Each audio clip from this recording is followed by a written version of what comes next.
मैं पिछले 1.5 साल से मुझे पीरियड्स की प्रॉब्लम चल रही थी काफ़ी टाइम से बिकॉज़ मैंने कंसीव कर लिया था, तो मुझे डॉक्टर्स ने पहले डीएनसी रिकमेंड कर दी। उससे पहले एक इंजेक्शन लगाया था उन्होंने। ब्लीडिंग मेरी बहुत ज़्यादा हो रही थी उस टाइम भी और उसके बाद मेरे को डॉक्टर साधना गुप्ता से मेरा ट्रीटमेंट चल रहा था, बट वहाँ पर भी ट्रीटमेंट 1.5 साल चला है मेरा। तो उसके बाद मैं बहुत ही ज़्यादा लंबा गैप हो गया था। मैं I was totally frustrated and then I met doctor Jayant. तो मुझे उन्होंने ये भी रिकमेंड किया था कि आप यूट्रस रिमूव करवा दो। बट फिर मुझे डॉक्टर से बात हुई है मेरी, तो उन्होंने मुझे ये बताया, उन्होंने सजेस्ट किया कि ये कोई सॉल्यूशन नहीं है। तब मैंने वहाँ पर जाकर अपनी मेडिसिन स्टार्ट की है और मुझे तब अब जाकर मैं मेरे ख्याल से मुझे सिर्फ 4 मंथ्स ही हुए हैं अभी दवाइयाँ लेते हुए और बहुत मुझे रिलीफ है मुझे इससे प्रॉब्लम से। ये तो दवाइयों की बात होगी। मैं डाइट के बारे में मेनली पूछना चाहूँगा कि लोगों को लगता है कि दूध छोड़ के या डेयरी छोड़ के हम जी नहीं सकते, तो उसका भी बेनिफिट आपको मिला या नहीं? हाँ, मैंने डेयरी प्रोडक्ट्स अब पहले से कम किए हैं। अभी छोड़ा नहीं है लेकिन कम बहुत कर दिया है मैंने अपने उससे। तो वो चेंजेस टाइम टू टाइम आ रहे हैं मेरी बॉडी में। हालाँकि मुझे फ़ील हो रहा है बट थोड़ा-सा टाइम लगेगा मुझे वो सब छोड़ने में भी। ये हम समझ सकते हैं। एंड मैं आपको बता दूं, एंडोमेट्रियल थिकनेस बहुत ज़्यादा बढ़ गई थी, अगेन हाई एस्ट्रोजन स्टेट की वजह से। डॉक्टर ने इनको इमीडिएट सर्जरी के लिए बोला था। ऑलमोस्ट 8 मंथ्स तक रिंकी जी की ब्लीडिंग बंद ही नहीं हुई थी, आप समझ सकते हैं। हाँ जी, 8 महीने रेगुलर तक थी वो डेली। ऑलमोस्ट। तो किस तरह इसकी ज़िंदगी हम हाई एस्ट्रोजन, एक छोटे से स्वाद के, जीव के स्वाद को बदल के हम कैसे जीत सकते हैं बीमारियों से, मैं ये प्रूव करने के लिए आपको इनका टेस्टिमोनियल लेना चाह रहा हूँ। अगेन आई वुड रिक्वेस्ट रश्मि जी हमारे साथ हैं, इनका भी सिमिलर केस था। अगेन इनको भी सर्जरी बोल दी थी और ये तक बता दिया था कि शायद ये, क्योंकि इनकी एंडोमेट्रियल थिकनेस बहुत ज़्यादा, हम नॉर्मली एंडोमेट्रियल थिकनेस 10 से 12 होती है, इनकी अबव 30 पहुंच गई थी। तो इनको कैंसर का डर भी डाल दिया गया था। रश्मि जी प्लीज़। मुझे एंड्रोमेट्रियल थिकनेस की प्रॉब्लम बोली थी डॉक्टर ने।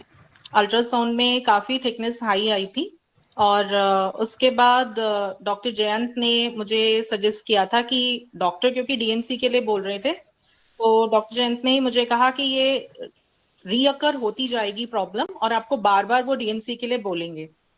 बट तब मेरा इतना फेथ नहीं था ऑनेस्टली होम्योपैथिक मेडिसिन पे। तो डॉक्टर जयंत ने मुझे कहा था कि आप 1 मंथ मेडिसिन लो और 1 मंथ के बाद अगर आप अल्ट्रासाउंड कराओगे, थिकनेस कम नहीं हुई, तो आप जो प्रोसीजर डॉक्टर गायनी कह रही हैं उनको फॉलो कर लेना। तो मेरा थिकनेस जो था वो जितना सर ने एक्सपेक्ट किया था उससे भी ज्यादा, हाफ मतलब हो गया था थिकनेस, सिर्फ 1 मंथ मेडिसिन से। और 6 मंथ्स में मेरी प्रॉब्लम सॉल्व हो गई। So I am really grateful to doctor Jayant. नहीं मैम, मैं नहीं, हैनमैन, डॉक्टर हैनमैन जिन्होंने हमें ये वंडरफुल साइंस सिखाई, हम उनके थैंकफुल हैं कि हम उनकी साइंस को यूज़ करके कुछ आप लोगों की मदद कर पा रहे हैं। Then I would request Mrs Seema Malik. Seema ji को फाइब्रॉयड का, यूट्रस फाइब्रॉयड की प्रॉब्लम थी। सीमा जी मैं रिक्वेस्ट करूँगा आप अपने आप को अनम्यूट करके प्लीज़। हेलो। मुझे फाइब्राइड की प्रॉब्लम हो गई थी यूट्रस में 2019 में अप्रैल में। तो मैं डॉक्टर जयंत के पास गई और मैंने ऑलमोस्ट 10 मंथ्स उनकी मेडिसिन लिए और मेरा यूट्रस बिल्कुल नॉर्मल हो गया, ना मुझे कोई फाइब्राइड है और ब्लीडिंग की प्रॉब्लम तो 1 महीने में ही ठीक हो गई थी। तो मैं तो औरों को भी बहुतों को सजेस्ट करती हूँ कि डॉक्टर जयंत की मेडिसिन बहुत इफेक्टिव है। Thanks to doctor Jayant Sharma. Most welcome ma'am. ये सिर्फ डाइट, अब ये इसमें अगर आप थोड़ी सी ये डाइट के चेंजेस भी ऐड कर लीजिए तो सोचिए कितना आसानी से हम ठीक कर पाएंगे, और भी कम टाइम में, जो हमने आपको डाइट और ये हाँ, बताई। हाँ जी सर। मुझे एक्चुअली 2019 में हुई थी ये और 2020 में मेरी ठीक हो गई थी कोरोना से पहले। एंड तो सर जब तो डाइट का इतना पता नहीं था। हमें भी नहीं पता था, हमने भी तो ये सवालों को हाँ ढूंढने के लिए जी। रिसर्च की ना। हाँ जी। हाँ जी। अब आगे आप थैंक यू यही सर। डाइट सबको बताएं, मैं भी यही चाहूँगा। एंड हाँ जी sir. Next is Richa Singla ji. इनका बड़ा टिपिकल केस है। She she was suffering from repeated abortion, spontaneous abortions, और फिर एक्टोपिक प्रेगनेंसी भी उनको हुई, और जिसका कोई हल नहीं मिला। ऑलमोस्ट 5 टाइम्स इन्होंने अपनी प्रेगनेंसी खोई, जो कि एक बहुत पेनफुल एक्सपीरियंस होता है किसी भी लेडी के लिए। रिचा जी प्लीज़ आप अनम्यूट कीजिए अपने आप को और बताइए अपना एक्सपीरियंस। Hello everyone. मेरे को एक्चुअली प्रॉब्लम थी, टॉर्च से मैं ग्रस्त थी और मैंने बार बार अपना अबॉर्शंस फेस किए हैं। मैंने एक्टोपिक प्रेगनेंसी फेस की है जिसमें मुझे ऑपरेशन के थ्रू गुजरना पड़ा और वो बहुत पेनफुल एक्सपीरियंस था। बट फिर मुझे डॉक्टर जयंत का पता लगा थ्रू अ फ्रेंड, जिन्होंने मुझे रिकमेंड किया और उन्होंने मुझे मेडिसिन लेने के लिए कहा for 6 months, but after 2 months of the medicine I conceived again. But doctor जन ने बोला कि हम हार नहीं मानेंगे, we will fight against it.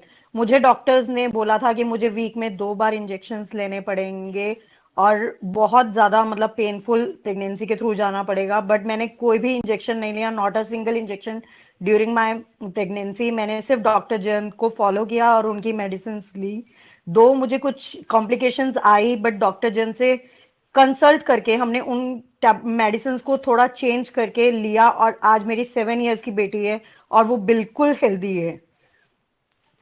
ये एक बहुत thank you doctor Jayant. Most welcome. ये बहुत एक सेटिस्फाइंग एक्सपीरियंस होता है डॉक्टर के लिए, अगर किसी एक भी पेशेंट को इस तरह से ठीक कर दे और पूरी ज़िंदगी कुछ और ना करे ना, तब भी लगता है कि हमारा पढ़ाई लिखाई सफल हो गई। अंशुम जी भी हमारे साथ है। मैं अब उनसे रिक्वेस्ट करूंगा कि एक बार वो भी अपना एक्सपीरियंस शेयर करें। Hello everyone, myself Anshum. I also faced the same problem which Mrs. Richa was saying. After marriage, it was a big pressure on me for just having a baby. So just because of this pressure, I was not able to conceive, and I went through PCOD, and it was such a big cyst that I just lose the hope कि I will be able to conceive anymore. So I just followed Dr. Jayan and he started the treatment, and within 2 months I conceived and I have my daughter today. She's 7 years old and it's wonderful. Thank you to the doctor most welcome. for the very good experience I'm having with you. Thank you. Most welcome. Sir मेरे को ना 7-8 months पहले diagnose हुआ था कि liver fibrosis था मुझे। तो मैंने आपका वेबिनार, जो फर्स्ट लिवर वाला वेबिनार था, वो मैंने अटेंड किया था। हाँ जी। तो उसको मैंने फॉलो भी किया, प्लस मैंने अपने गैस्ट्रोलॉजिस्ट से अपनी मेडिकेशन भी करवाई थी 3 महीने तक। ठीक और है। साथ में आपका जो वेबिनार था वो भी पूरा फॉलो किया, प्रॉपर वीगन डाइट पे ही हूँ अभी भी। ठीक है जी। तो मुझे अब मेरे जो इस बार मैंने फाइब्रो स्कैन रिसेंटली करवाया है वो बिल्कुल ठीक आ गया है। बहुत बढ़िया जी। मैं उससे निकल आई हूँ। फिर आप दवाइयाँ छोड़ दो ना अब। बस दवाइयां मैंने छोड़ दी, सिर्फ 3 मंथ्स ही ली थी। हाँ, बट इसको ये मत समझिएगा ठीक हो गया तो कंटिन्यू नहीं करना। नहीं नहीं, वो मैं कंटिन्यू कर रही हूँ, हाँ, वीगन डाइट फॉलो कर रही हूँ, बहुत बढ़िया। एक्सरसाइज करती हूँ, योगा करती हूँ, वॉक करती हूँ। Another feedback here actually, Sunita ji है हमारे साथ। She हाँ has ji. she has grade 3 fatty liver and just about to enter cirrhosis. Cirrhosis is an irreversible condition, and she unfortunately had COVID, very severe COVID, and she was prescribed for steroids for many months. And she followed the same diet plan which we shared with you, and she is been as her fibroscan levels have improved drastically from 21 to 10 now, the PSA, the kilopascal, and she can share herself her experience. Please Sunita ji आप बताएं और आपकी as भी share कीजिए। मेरी as है 56 और मेरे को फैटी लीवर की प्रॉब्लम थी और 3rd स्टेज की थी, बहुत सीवियर थी। डॉक्टर साहब के संपर्क में आने के बाद मैंने उनकी बताई हुई डाइट, वेगन डाइट फॉलो की और कुछ एक्सरसाइज अपनी लाइफस्टाइल के अंदर इम्प्रूव किया। उसके बाद आफ्टर 6 और 8 मंथ्स ड्रास्टिकली मेरा जो फैटी लीवर था वो 10.2 हो गया। और मैं डॉक्टर साहब को बहुत बहुत धन्यवाद देती हूँ कि मेरा लाइफस्टाइल चेंज करवाया, मुझे दोबारा से एक जीने की उमंग दी उन्होंने। नहीं तो मैं बिल्कुल एकदम डाउन हो गई थी कि अब कुछ नहीं हो सकता, लेकिन मैं आगे भी इसको फॉलो कर रही हूँ और मेरा वेट भी 15 kg कम हुआ है इससे 8 months में। तो बहुत बहुत धन्यवाद डॉक्टर साहब। मोस्ट वेलकम जी। हम तो हमारी तो ड्यूटी है, हमने इसी को अब मिशन बना लिया है कि हाँ सिर्फ जी। सिर्फ दवाइयों पे ही हम आपको डाल दें, ऐसा नहीं होना चाहिए ना। नहीं, बस आगे अभी मुझे शुगर की थोड़ी प्रॉब्लम है, वो भी डॉक्टर साहब के साथ डिस्कस करके मैं उसको भी खत्म करने की कोशिश करूंगी। Most welcome. धन्यवाद।